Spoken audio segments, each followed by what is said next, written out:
परम पूज्य श्री स्वामी जी महाराज, धन्य है आप, धन्य है आप। आपकी महिमा कौन गा पाएगा।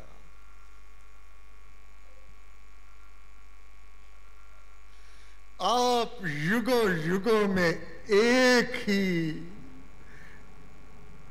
वह ज्योति इस जगत में आती है।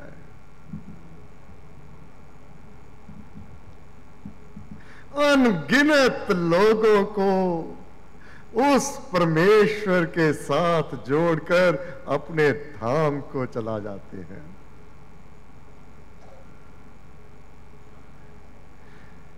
हे श्री स्वामी जी महाराज,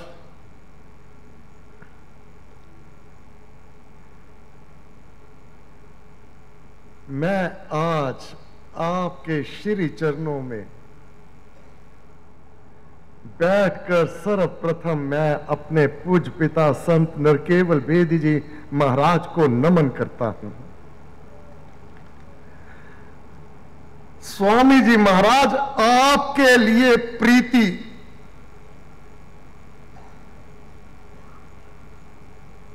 हे देव, आपने अपना पंच भौतिक त्याग किया 13 नवंबर 1960 1960 और मुझे आपकी कृपा से जन्म प्राप्त हुआ 26 जुलाई 1961, अर्थात गणित की गणना से मेरे जन्म से पूर्व आप अपना पंच भौतिक धाम का त्याग कर चुके, परंतु आपके साथ बांधने वाले मेरे पूज्य पिता हैं।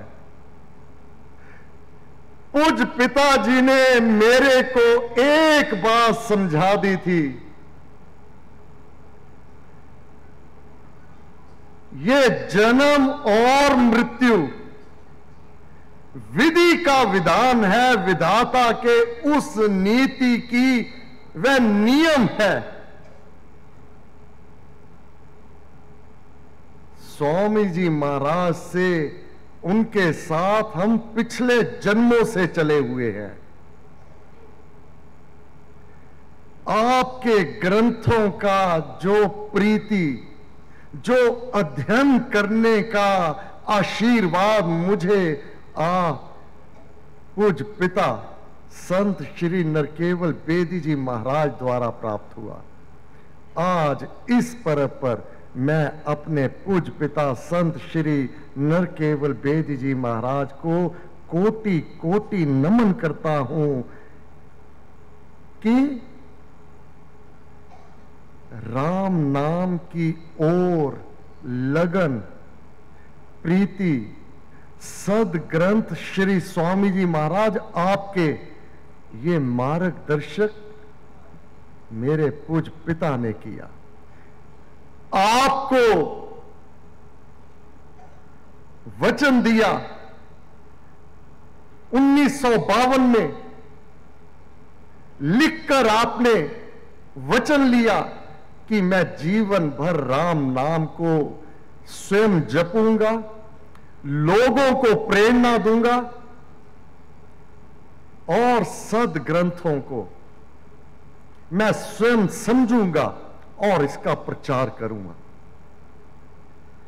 जब आपने कहा मांगो क्या मांगते हो, स्वामी जी महाराज मेरा बार बार जन्म हो,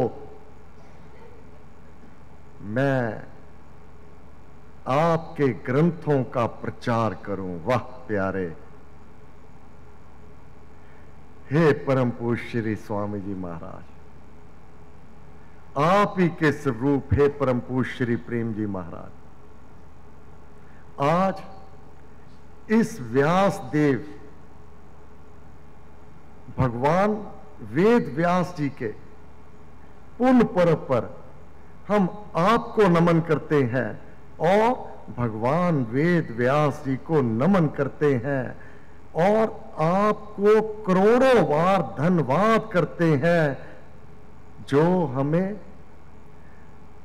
उस सत पथ पर जो देव आदि देव श्री राम तक लिए चलता है, परम धाम तक लिए चलता है, हमारा मार्गदर्शन करने के लिए आप दिव्य आत्माएं हम पर अनुकंपा करके अपनी कृपा में दृष्टि हम मानवों पर डालकर उंगली पकड़कर उस मार्ग पर चलाने लगे। हे देव आदिदेव, आपको बार बार नमस्कार। हे गुरु महाराज, आपको बार बार नमस्कार।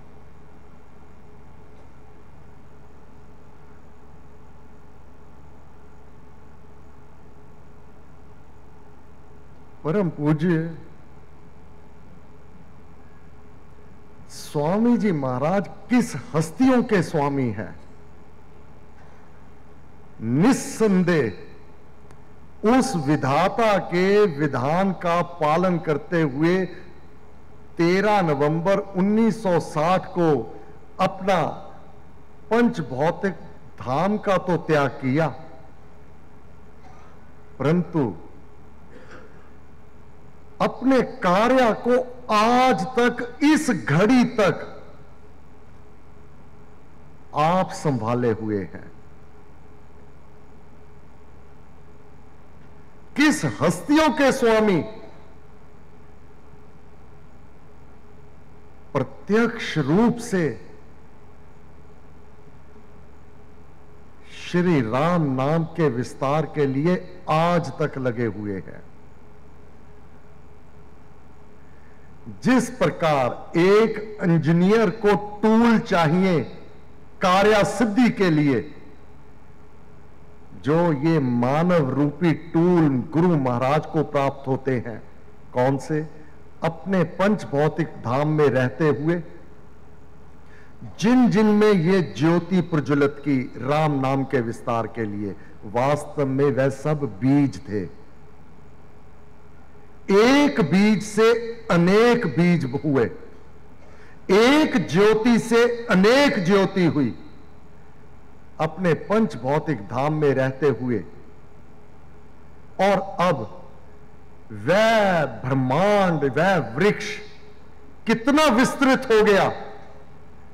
अनगिनत लोग नाम जाप करने लगे, सत्संग में आने लगे।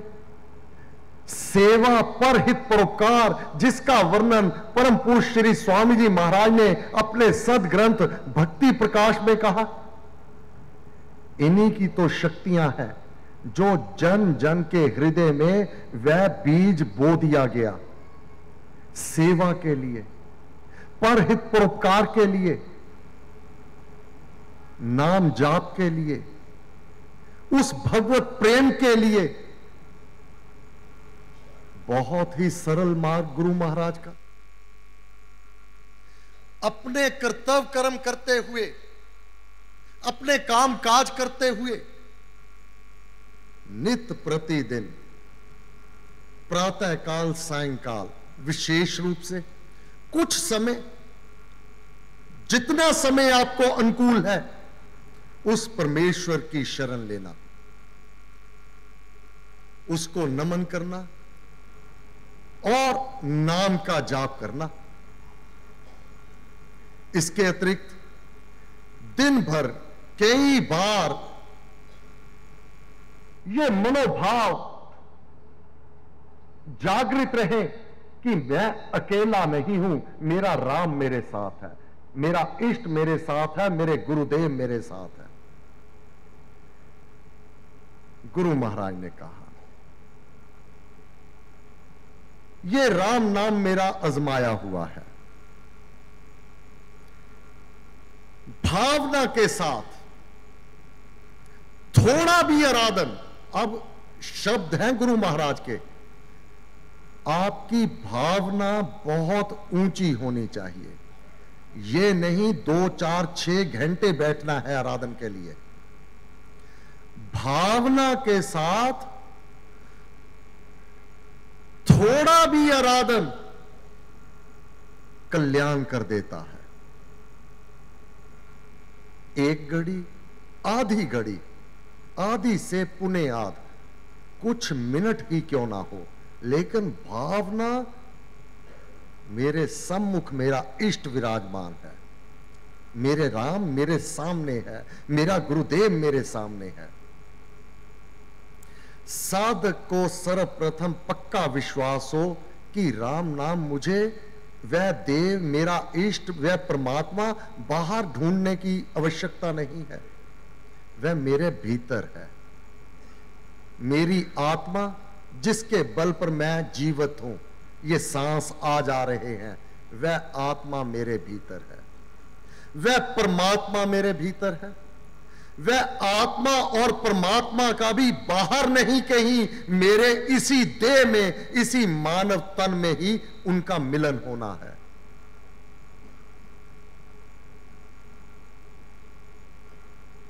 ये गुरु महाराज की पद्धति है, ये गुरु महाराज का दर्शाया मार्ग है। कोई अडंबर रचने की आवश्यकता नहीं, बहुत कोई सामग्री इकट्ठी करने की आवश्यकता नहीं, केवल अपनी भावना, ये आपके अपने हाथ में है। आपकी प्रीति, आपकी निष्ठा, आपका विश्वास, और तो कुछ चाहिए नहीं, यही सामग्री चाहिए। उस परम पिता परमात्मा को अपने सम्मुख प्रकट करने के लिए।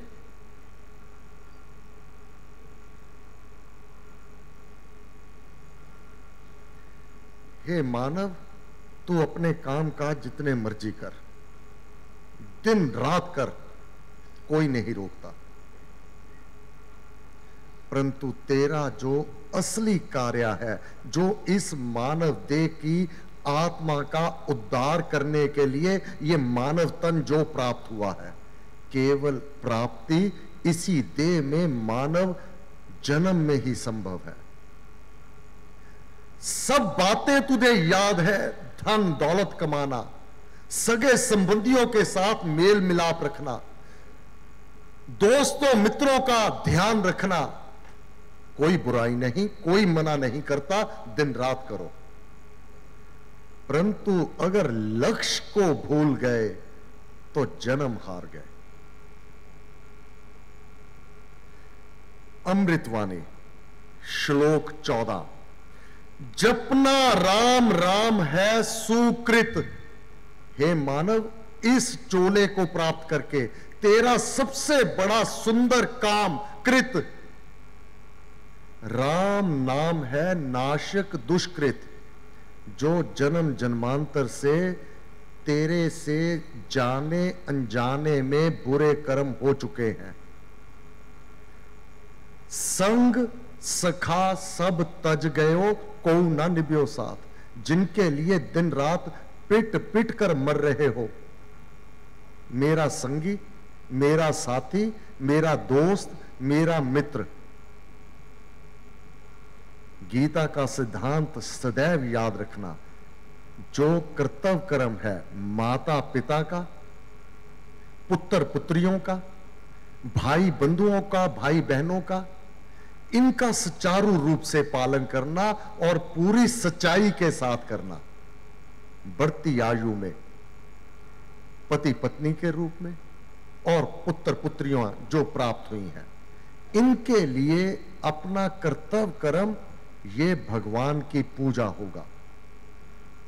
इनके लिए जो कर्तव्य है उसको तो करना ही है। यहां पर ये इसका अर्थ नहीं जो कहा गया, संग सखा सब तज गयो, को ना निभ्यो साथ। निस्संदेह ये साथ तो कोई नहीं चलेगा, परंतु इनके लिए कर्तव्य कर्म का पालन करके अगर केवल इनकी मोह माया में ही फंसे रहे, उस एक परमेश्वर का आराधन नहीं किया जो युग युग का है राम सहेला। यहां के दोस्त मित्रों, ये तो केवल शमशान घाट तक साथी है, चिता जल रही होती है, पीठ करते हैं आ जाते हैं। इनका साथ ज्यादा से ज्यादा कोई कितना भी कोशिश कर ले, इससे अधिक नहीं है। और जो तेरा सखा था, जो तेरा मित्र था, जो वह प्रभु राम था, उसको ही भुला दिया संगी साथियों के लिए। संग सखा सब तज गयो, को न निभ्यो साथ। मात पिता बांधव सुत दारा, धन जन साजन सखा प्यारा, अंत काल दे सके ना सहारा, राम नाम तेरा तारन हारा। और महाराज कैसे जताए और कैसे जागृत करे मानव को? जाग जाग जन बावरे। हे पागल इंसान, जाग जा। तू कब तक अपने आप को भुलाए हुए है? तेरी आत्मा तड़प रही है अपने उस लक्ष्य की प्राप्ति के लिए। तू उसको दबाए हुए है और विषय वासनाओं में। मानव देह में यह आत्मा आई थी अपना उद्धार करवाने के लिए। तूने उसे और अधोगति को ले जाने में वह सभी कार्य किए। दोषी कौन है? गुरु महाराज ने कहा, जपना राम राम है सुकृत, राम नाम है नाशिक दुष्कृत। अगर तेरे से जाने अनजाने में कोई बुरे कर्म हो भी चुके हैं, दुष्कृत बुरे कर्म, बुरे कर्मों के कारण ही रोग आया करते हैं, कष्ट आया करते हैं, बाधा आया करती है, विघ्न आया करते हैं, रुकावटें आया करती हैं। ये कोई और नहीं देने वाला, अपने पूर्व संचित किए कर्म करके सामने दीवार बनकर आकर खड़े हो जाते हैं। सफलता और असफलता, असफलता की ओर ये धकेल दिया करते हैं, सफलता कोसों दूर हो जाया करती है।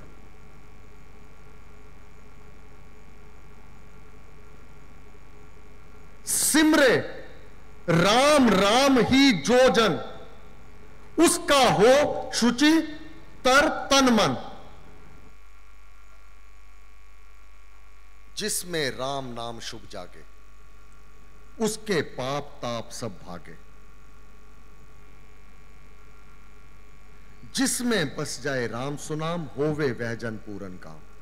ये हम नित्य अमृतवाणी का पाठ करते हैं। अब जब गुरु महाराज से पिछले दिनों, क्योंकि स्वामी जी महाराज जैसे आज अपनी सर्व शक्तियों सहित विराजमान हैं,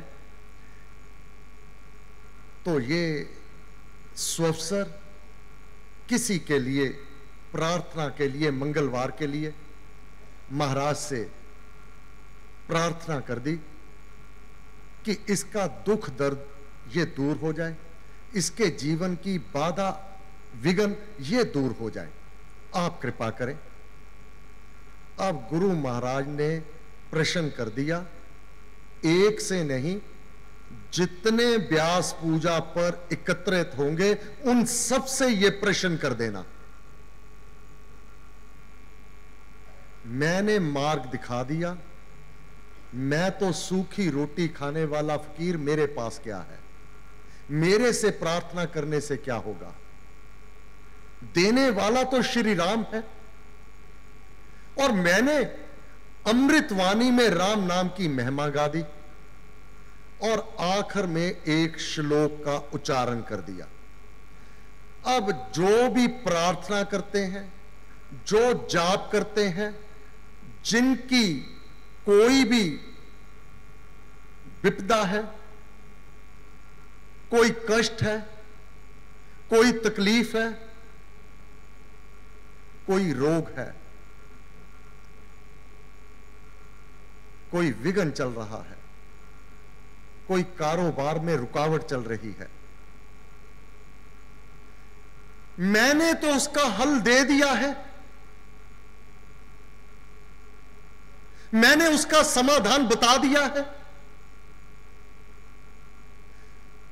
अब उसको करना तो स्वयं पड़ेगा। जिस प्रकार भूख लगने से भोजन स्वयं खाना पड़ता है, प्यास लगने से जल स्वयं ग्रहण करना पड़ता है, अपने जीवन में बाधा, विघ्न, दुख, कष्ट, इसके निवारण करने के लिए भी औषध राम नाम की खाइए। राम नाम वह औषधि है, ये तो जन्म और मृत्यु के रोग का समाप्त करती है। ये जन्म और मृत्यु रोग कहा, ये तो उसका समाप्त कर देती है। आज गुरु महिमा, गुरु पूर्णिमा है, गुरुदेव विराजमान है। उनकी वाणी का पालन करना, उसके अनुसार चलना गुरु को पुष्पांजलि है, गुरु को नमन है, गुरु को कृतज्ञता का अपने आप उनको समर्पण है, अपने भाव समर्पित है। गुरु को मत्था तो टेक दिया और गुरु ने जो कहा अगर माना नहीं तो बाधा विघ्न के लिए जो गुरु महाराज ने कहा, अगर उनकी वचन का, वाणी का पालन नहीं किया तो दोष किसका है? जो देवी ने कहा ना, 5 वर्ष हो गए स्वामी जी महाराज आपसे नाम दीक्षा लिए हुए, मैं राम नाम तो जपती हूं तो लाभ नहीं हुआ। स्वामी जी महाराज डिक्टेटर की तरह कार्य किया करते थे। मैं क्षमा प्रार्थी हूं गुरु महाराज से जिन शब्दों का प्रयोग कर रहा हूं, क्योंकि महाराज ने स्वयं कहा है मैं अपने कार्य में डिक्टेटर होता हूं। जो है उसको कहने में कभी संकोच नहीं करता। मैं सिंह नाद करके वह बात कहता हूं जो उस देव आदि देव तक मानव को पहुंचाने वाली है।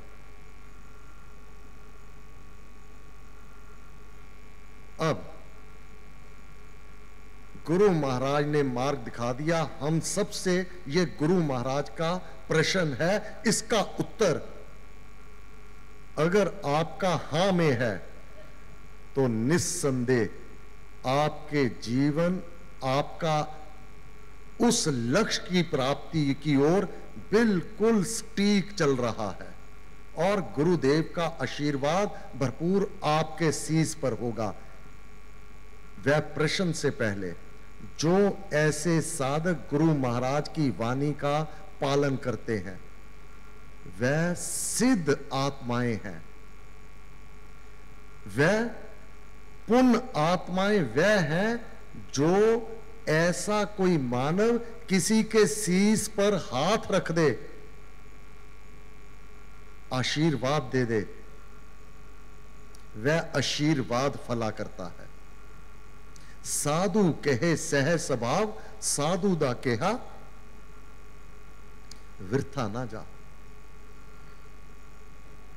अब गुरु महाराज का वो श्लोक आप सब इसका उत्तर अपने आप को देंगे।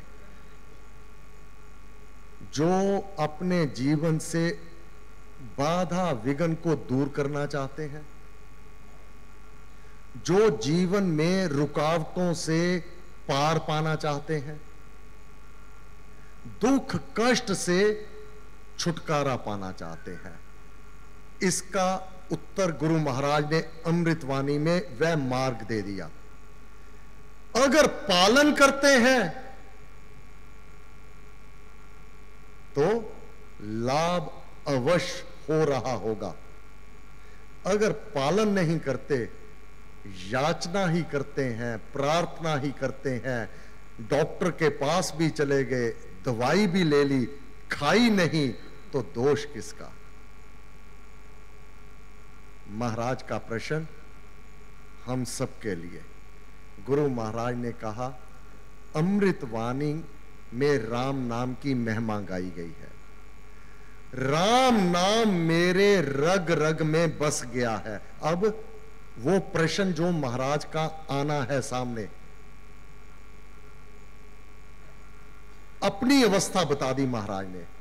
राम नाम मेरे रग रग में बस गया है, रम गया है। जिस प्रकार फूल में खुशबू रमी होती है, गन्ने के रस में, गन्ने में मिठास रमी होती है, अलग नहीं होती। राम नाम मेरी रग रग में बस गया है, रमा हुआ है।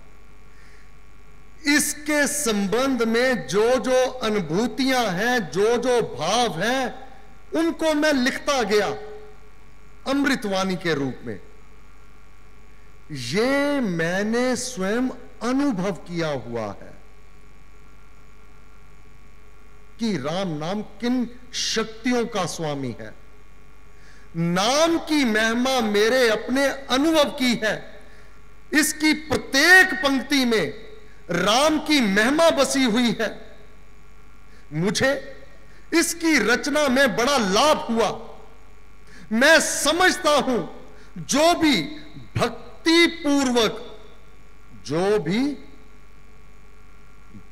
पूर्वक प्रेम से, श्रद्धा से इसको पढ़ेगा, इसका गायन करेगा, उस पर राम कृपा अवश्य होगी, अवश्य होगी, अवश्य होगी।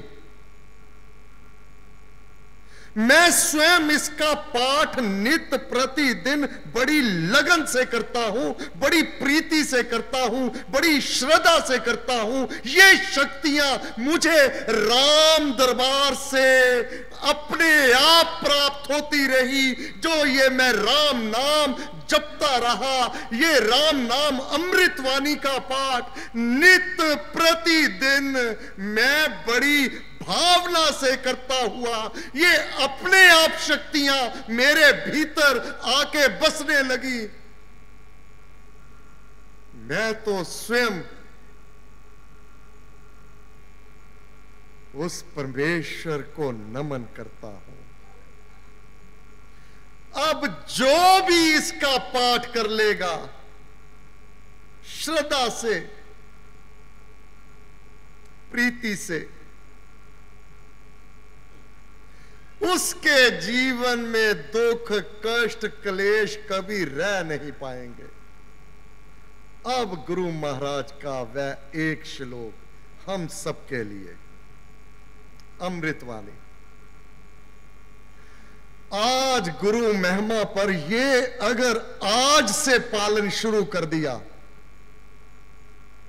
रोग, सोग, कष्ट, क्लेश, रुकावटें, बाधा, विघ्न चकनाचूर हो जाएंगे।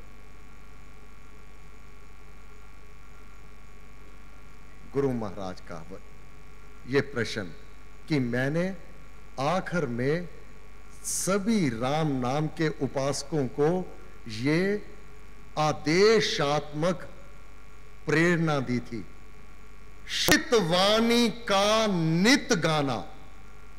ये पोइट्री है, प्रोज नहीं है। ये कविता है, इसका गायन किया जाना है।